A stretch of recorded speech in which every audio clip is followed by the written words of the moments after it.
As conservators of a mile-high-plus property just outside Denver, a couple treasures their 3-acre domain set amidst massive granite outcroppings and stands of pine and spruce. The surroundings invite exploration, and along the trek, one very visible element couldn't be ignored: the crumbling remnants of a small outbuilding. We enjoy mountain living and wanted to share it with our guests.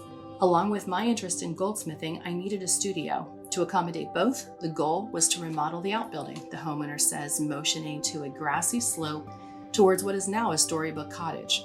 It's hard to believe there was once a dilapidated little building right here. The original handcrafted structure, circa 1930, was beyond salvaging.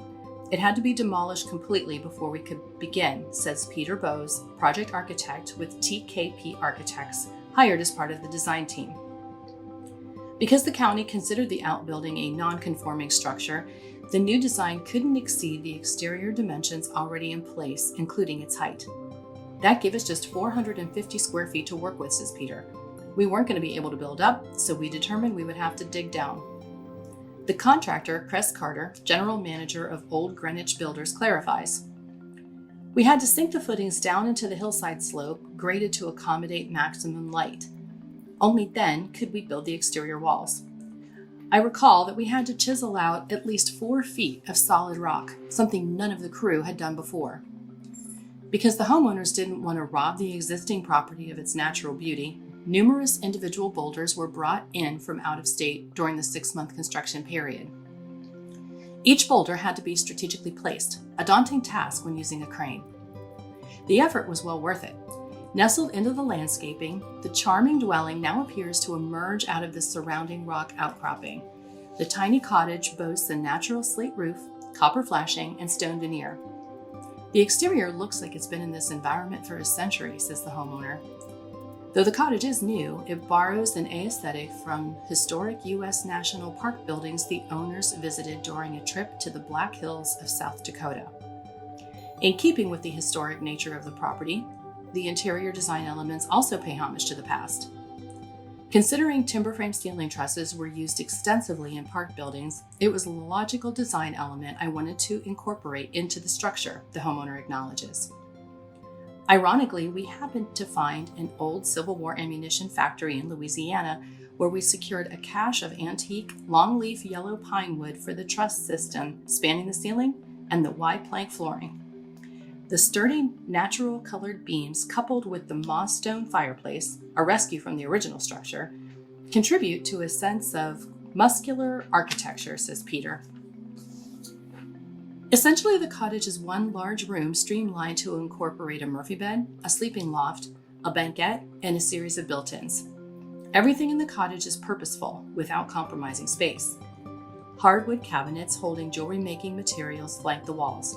Although there is running water in the cottage, the couple didn't want a full-scale kitchen. Except for the occasional cookout, they prefer to host meals at their main house. Save for 2 classic Eames chairs in front of the fireplace and a mobile island, minimal furnishings maintain a sense of calm in the tiny space. Anything extraneous finds a home in the 2 built-in wall cabinets or inside the banquette, which doubles as a reading nook and a spot for overflow seating. Even the sleeping loft, accessible by a reed-thin Jeffersonian ladder, holds a queen-size bed that is nearly out of sight from below. Incandescent bulbs in both pendants and spotlights accent the ceiling's trusses, creating a warm glow at night. During the day, natural light spills in through banks of dormer windows. In addition, 13-foot-long sliding glass doors span an entire west-facing wall, increasing the home's sense of space and light. The glass doors opening up onto a flagstone patio and forest beyond is like having an outdoor room, the owners say. Although the overall design reflects a vintage vibe, thoroughly modern technology is carefully hidden throughout the cottage. Automatic sunshades from sliding doors are remotely controlled to filter light and provide privacy, while radiant heat flows underneath the plank flooring, including the compact bathroom. Doors and windows are highly efficient, a feature particularly appreciated during the snowy Rocky Mountain winters.